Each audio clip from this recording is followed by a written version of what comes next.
bersama saya Hafi di podcast Masa Kopas Sehat.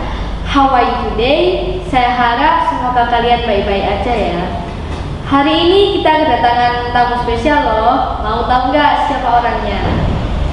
Ya, hari ini kita ditemani dengan Nabisa. Langsung saja kita sapa. Hai Nabisa. Hai, assalamualaikum. Waalaikumsalam. Apa kabar? Alhamdulillah baik. Hafi gimana kabarnya? Baik juga kok.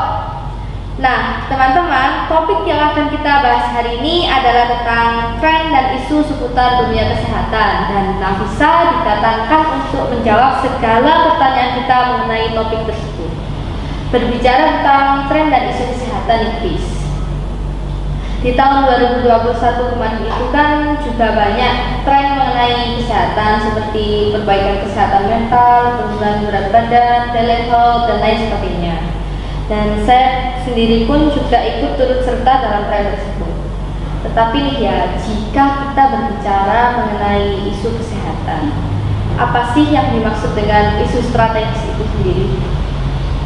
Isu strategis itu adalah suatu hal yang harus kita perhatikan atau kita kedepankan dalam perencanaan pembangunan daerah karena dampaknya yang signifikan bagi daerah dengan karakteristik bersifat penting, mendasar, mendesak, bahkan berjangka panjang dan menentukan tujuan penyelenggaraan pemerintah daerah di masa yang akan datang.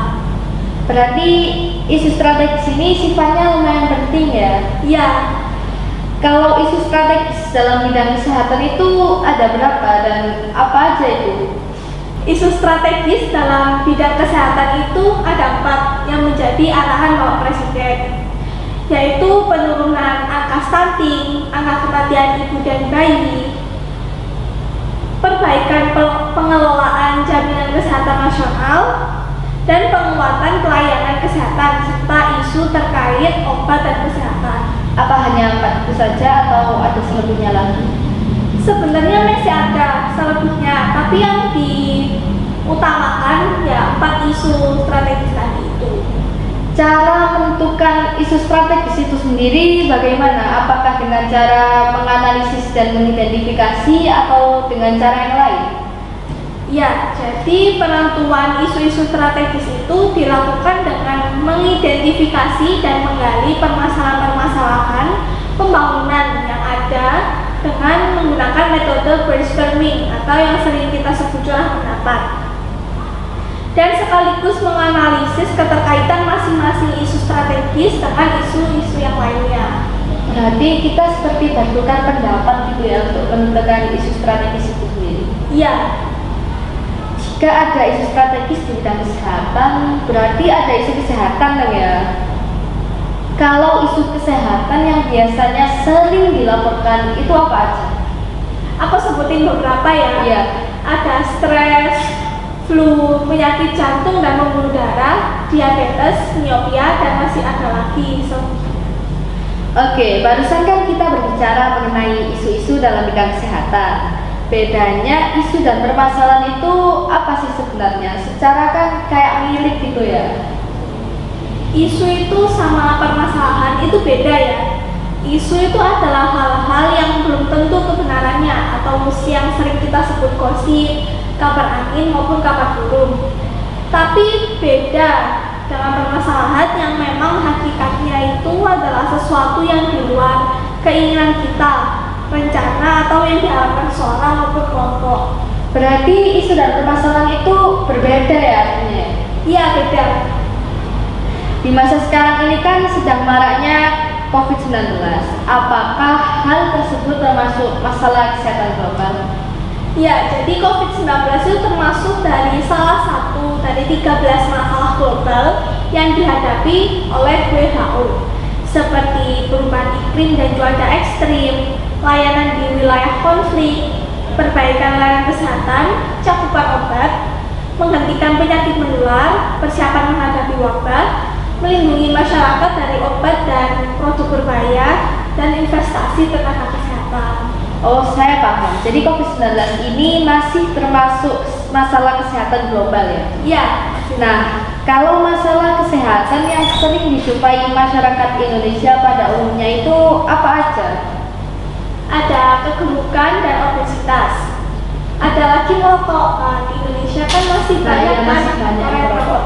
Dari orang menghisap rokok itu tersebut kan menimbulkan banyak penyakit, khususnya yang untuk penyakit pernafasan ya.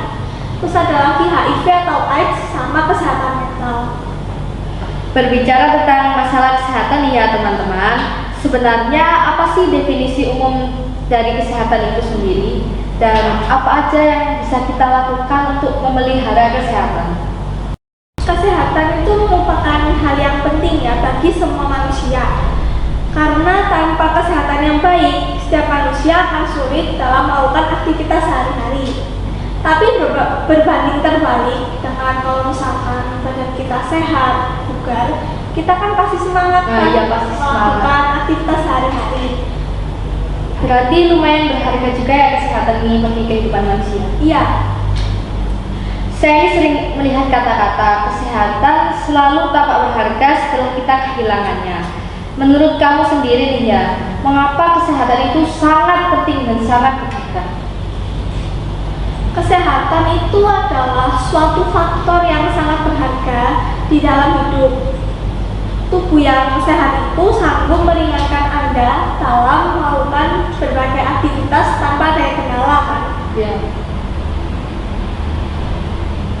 Karena jika kita mempunyai raga yang bugar, tentu saja akan menghasilkan jiwa yang damai dan perasaan yang seimbang. Tantangan kesehatan di masyarakat ini kan banyak sekali ya, apalagi dengan adanya COVID-19. Menurut kamu, tantangan kesehatan itu apa aja sih sebenarnya? Tantangan kesehatannya juga cukup banyak ya. Tantangannya itu diantaranya semakin meningkatnya kebutuhan masyarakat di pelayanan kesehatan yang bermutu, beban ganda penyakit, atau di satu sisi penyakit yang infeksi itu atau penyakit yang menular itu masih tinggi angka penularannya. Tapi di sisi lain penyakit yang nggak menular itu juga mengalami peningkatan yang cukup bermakna.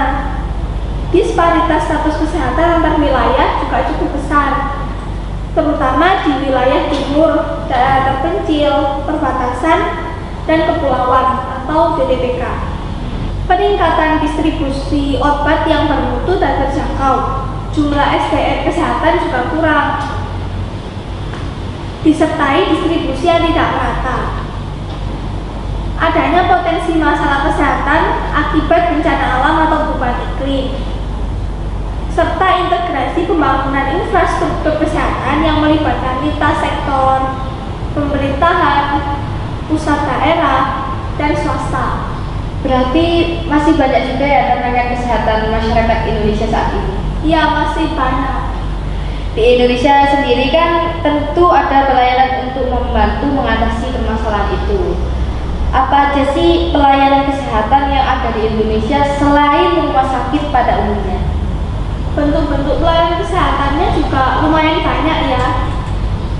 Ada posyandu, dana sehat, poliklinik desa atau polindes, pos obat desa atau POD, terus ada pengembangan masyarakat atau community development, terus perbaikan sanitasi lingkungan, dan upaya peningkatan pendapatan atau income generating dan sebagainya.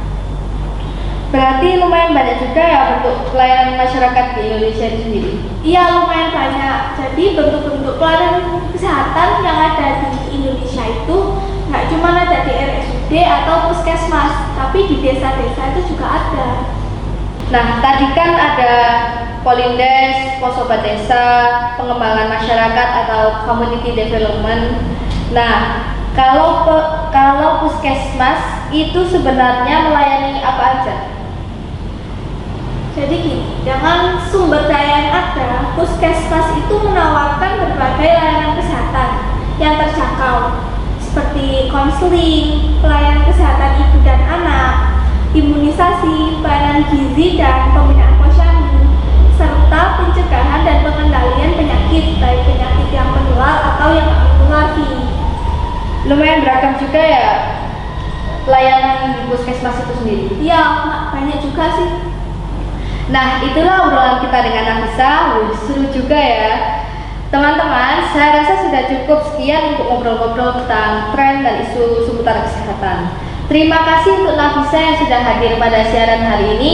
Ya, Saya pamit undur diri. Wassalamualaikum warahmatullahi wabarakatuh. See you guys.